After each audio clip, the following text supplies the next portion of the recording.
bragging off white people. Like, and it became a tapestry, a unified front to give us our most basic civil rights and acknowledge our human rights.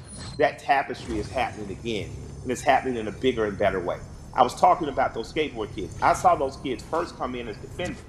When police were hacking with people with batons, they held up the skateboards to protect them. Most kids who skateboard, my kids skateboarders, most skateboard kids in the South don't look like me, right? But I saw the skateboard community literally come in and save protesters from beatings. And then they got really frisky and they started attacking back. And I was like, this is, although I don't want violence in the streets because those kids deserve to grow to be adults without being soldiers against the state that their parents pay taxes to.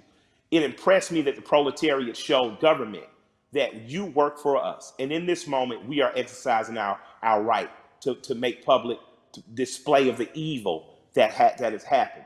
It makes me proud that I live in a country that has long promised equality, rarely given it to people who look like me, people who don't look like me defending it. You made an interesting note and observation about the skateboard crew. And I think anybody who's watching has noticed that it's not just Black people who are out here protesting. No, it's not. It's a tapestry of people. It's a tapestry of people. The Amish. The Amish. Yeah. Wasn't that crazy? I didn't even know the Amish saw the news. I was thinking, who told them? Right? I was like, how did right? I was so impressed though. I was so thankful. My heart was filled with joy. Yeah, so you're seeing all these different types of people that you never thought this issue would resonate with them. It kind of reminds me of your music. Your music is unapologetically pro-Black, unapologetically, yes, right? Absolutely. But yet, when you look at a Killer Mike fan, it's across multicultural section of people. Yes. Why do you think your music is able to resonate that way, despite the fact that you are also clearly talking to your people? Yeah, I'm proud to be me. I like me. I like Black people. I'm not making no excuses. I'm not making no apologies coming in the door. I love us. I am in love with us. And because I love me, it has nothing to do or affecting my love of others. I have a very good friendship with East Indian cousins, Raj and Neil. They own the store right next to Walters on what's happening. So if you're from Atlanta, you know about Walters. If you're a big guy from Atlanta, you know about, the store right next door. These guys have always just been good to me. Raj went to India. He came back, brought my wife incense, these beautiful little elephant characters. He's proud to be Indian. I've learned about being Indian from my Indian friends. When you're truly who you are, how could you be offended? How could you not love it or like it? Like, man, I'm a part of the original people on earth. I'm from the continent that birthed all humanity. I think when you wear that proudly and unapologetically, and not from a place of needing someone to be below you, there's no reason for a people not to like me. I like you.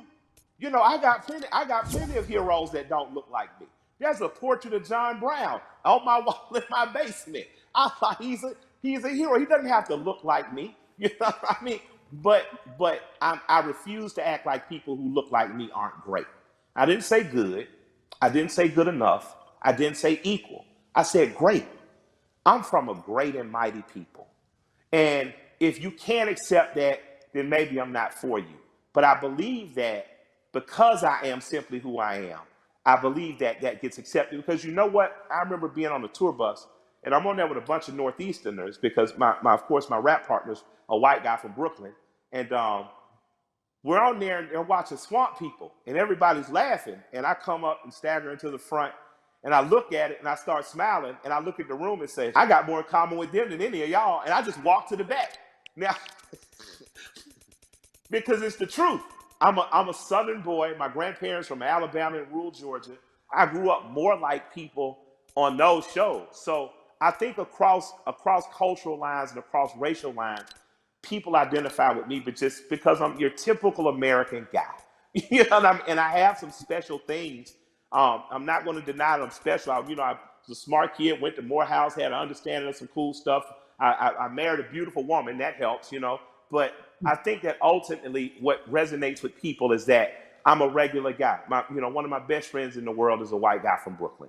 So I think that people understand that I have the ability not to look past your race or ethnicity, not to look past who you are culturally, but to look at it and love it and learn from it without wanting to co-opt it or be it. What you're talking about, in a very succinct and robust way, is really allyship, and that's been a Absolutely. word that, yeah, you have a lot of. It sounds like you have a lot of really great allies that are in your life now. In this moment, I've gotten